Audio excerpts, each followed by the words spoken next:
Good morning friends. I hope आप सब अच्छे होंगे। आपका स्वागत है आपके अपने YouTube channel current affairs for exam में। चलिए आज दिनांक 26/5/2020 की प्रश्नावली शुरू करते हैं। हाल ही में निम्नलिखित में से किस देश ने पर्यायविदों के लिए 10 वर्षीय ब्लू रेसिडेंसी वीज़ा लॉन्च किया है? Saudi Arabia, UAE, Iran, Iraq.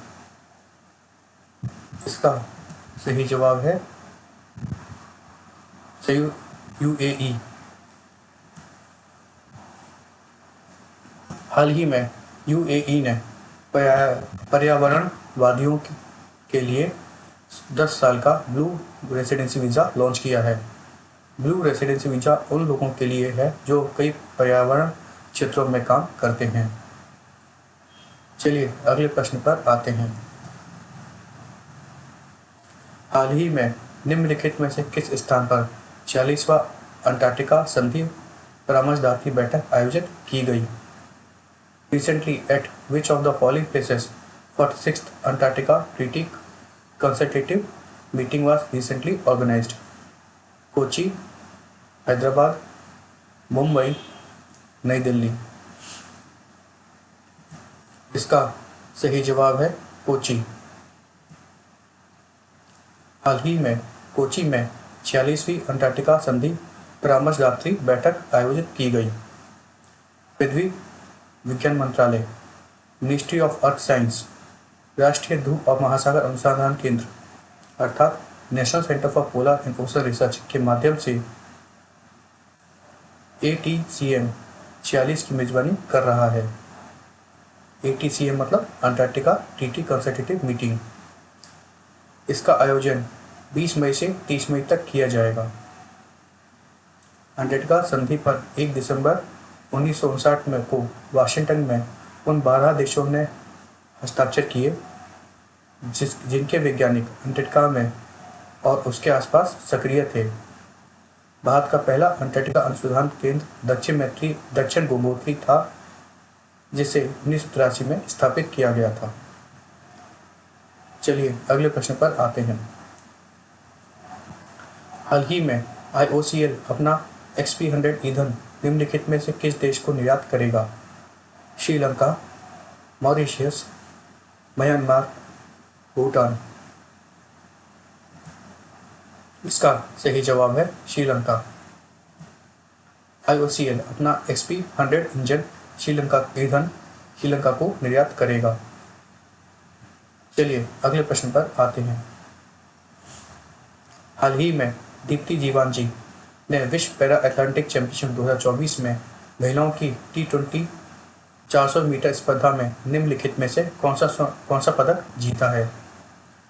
सोना, चांदी, कांस्य या उपरोक्त में से कोई नहीं। इसका सही जवाब है स्वर्ण। हाल ही में दीप्ति जीवांजी ने विश्व पैरा एथलेटिक चैंपियनशिप 2024 में महिलाओं की T20 400 मीटर स्पर्धा में स्वर्ण पदक जीता है। चलिए अगले प्रश्न पर आते हैं। हाल ही में स्पेन, नॉर्वे और निम्नलिखित में से कौन सा देश औपचारिक रूप से फिलिस्तीन राज्य को मान्यता दे रहा है? Singapore, Laos, Ireland, Indonesia. इसका सही जवाब है आयरलैंड। हाल ही में स्पेन, नॉर्वे और आयरलैंड ने औपचारिक रूप से फिलिस्तीन राज्य को मान्यता दी है। चलिए अगले प्रश्न पर आते हैं। हाल ही में निम्नलिखित में से किस संस्थान ने अफ्रीका को मलेरिया वैक्सीन की खुराक भेजी है? Biocon, Sun pharmaceutical industries, Divi's laboratory, Serum Institute of India. इसका सही जवाब है सीरम इंस्टीट्यूट ऑफ इंडिया। हाल ही में सीरम इंस्टीट्यूट ऑफ इंडिया ने अफ्रीका को मलेरिया वैक्सीन की खुराक भेजी है। चलिए अगले प्रश्न पर आते हैं।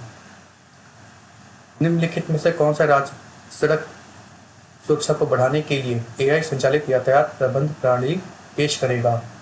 असम, सिक्किम, मध्य प्रदेश, कर्नाटक। इसका सही जवाब है सिक्किम। सिक्किम सड़क सुरक्षा को बढ़ाने के लिए एआई संचालित यातायात प्रबंधन प्रणाली शुरू करेगा। चलिए अगले प्रश्न पर आते हैं। हाल ही में निखात जरीन ने एल्रेडो कप 2024 में कौन सा पदक जीता है? स्वर्ण, चांदी, कांस्य या उपरोक्त में से कोई भी नहीं। इसका सही जवाब है स्वर्ण। हाल ही में निखात जरीन ने एल्रेडो कप में स्वर्ण पदक जीता है। एल्रेडो कप 2024 अस्ताना शहर के भौतिक संस्कृति और खेल विभाग द्वारा आयोजित एक अंतर्राष्ट्रीय मुक्केबाजी टूर्नामेंट है। चलिए अगले प्रश्न पर आते हैं। निम्नलिखित में से किस राज्य में आपदा रिपोर्टिंग और सूचना प्रबंधन प्रणाली हाल ही में लॉन्च की गई है? अरुणाचल प्रदेश, मिजोरम, मणिपुर, असम। इसका सही जवाब है असम। हाल ही में असम सरकार द्वारा आपदा रिपोर्टिंग और सूचना प्रबंधन प्रणाली शुरू की गई है। यह आपदाओं से होने वाले नुकसान की सटीक रिपोर्ट और आकलन करने और प्रभावित लोगों की सहायता वितरित करने में मदद करेगा। यह मंच प्रभावित लाभार्थियों को पुनर्वास अनुदान शीघ्रता से पहुंचाने में भी मदद करेगा। चलिए अगले प्रश्न पर आते हैं। निम्नलिखित में से किसे हाल ही में पीएसयू समर्पण पुरस्कार से सम्मानित किया गया है? अरुण कुमार सिंह, अमरेंद्र प्रकाश, हेमंत खत्री, संदीप कुमार गुप्ता। इसका सही जवाब है हेमंत खत्री।